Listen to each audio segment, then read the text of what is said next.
में हर जगह पर बहुत काम आएंगे। जिंदगी की हर मुश्किल में आपको राह दिखाएंगे। ये दिव्य उपदेश, ये बातें जानना समझना आपके लिए बहुत जरूरी है। इसीलिए इन 30 उपदेशों को आप आखिर तक जरूर सुने।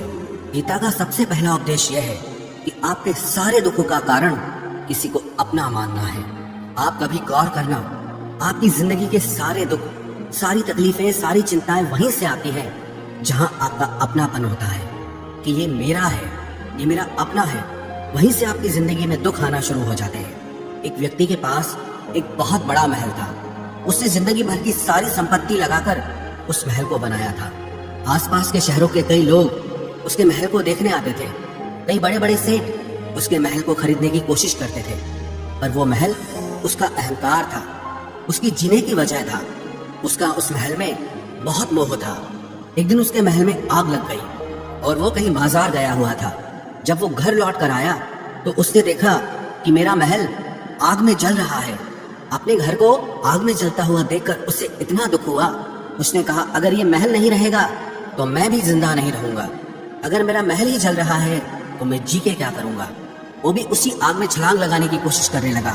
तो किसी ने उसे रोक लिया कि भाई, ये जो तुम्हारा महल है, इस महल का सौदा कल तुम्हारे बेटे ने किसी के साथ कर लिया है। जब उसे पता चला कि ये महल अब मेरा नहीं रहा, किसी और का हो चुका है, तो उसकी सारी चिंता खत्म हो गई।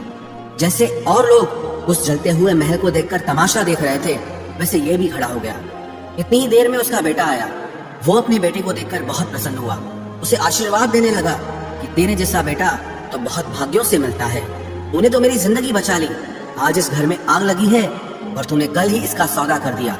वो अपने पिताजी से कहने लगा कि पिताजी, मैं इस महल के सौदे के लिए बात तो करने गया था, पर सौदा अभी पक्का हुआ नहीं है। जब उसके पिता ने ये सुना कि अभी इस महल का सौदा हुआ नहीं है, तो वो फिर फूट फूट के रोने लगा। फिर अपनी छाती पीटने लगा। महल वही है, इंसान वही है, लेकिन जब महल मेरा है तब वो दुख भी देता है, खुशी भी देता है। लेकिन जब वो मेरा नहीं है, उससे मेरा कोई रिश्ता नहीं है, तो सारे दुख ही खत्म हो जाते हैं। ऐसे ही जिंदगी में जब किसी जगह को, किसी इंसान को, किसी रिश्ते को, किसी काम को हम अपना मान लेते हैं, मेरा मान लेते हैं, तो वहीं से ही सारे दुखों की शुरुआत होती है, वहीं से हर तकलीफ की शुरुआत होती है। तो श्रीमद् भगवत गीता का पहला उपदेश यही है कि आप जैसे ही किसी को अपनी जिंदगी जीने की वजह मान लेते हो कि इसके बिना तो मैं जी ही नहीं सकता, तो वो चीज, वो इंसान, वो काम आपको बहुत दुख देता है। गीता का दूसरा उपदेश ये है, अगर तुम लोग नए हो तो सब्सक्राइब करो, वो जो लाल वाला बटन है उसके साथ स्कैम करो या फिर महफिल जमाओ, मुझे नहीं पता, बस क्लिक हो जाना चाहिए।